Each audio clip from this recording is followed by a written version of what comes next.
नमस्कार शेतकरी मित्रांनो. या आठवड्यात बाजारात कोणत्या पिकांना तेजी मिळाली आणि कोणत्या पिकांवर मंदीचे सावट कायम आहे ते जाणून घेऊया. सर्वप्रथम कापूस बाजाराकडे पाहूया.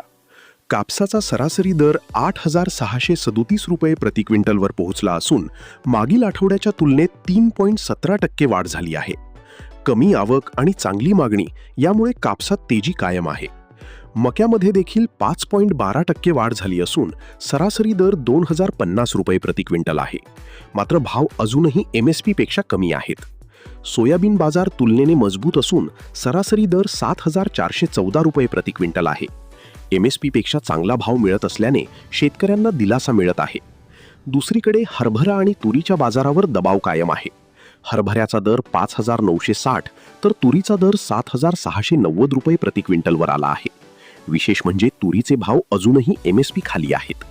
भाजीपाला बाजारात कांदा आणि टोमॅटोने चांगली उसळी घेतली आहे.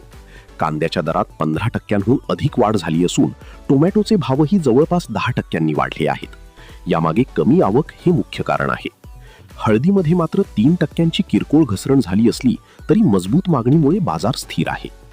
एकूणच पाहता कापूस आणि मक्यात तेजी, सोयाबीन मजबूत तर तूर आणि हरभरा अजूनही दबावाखाली आहेत. अशाच महत्त्वाच्या बाजारभाव अपडेटसाठी फार्मटेक राहुल चॅनलला सबस्क्राईब करा. धन्यवाद.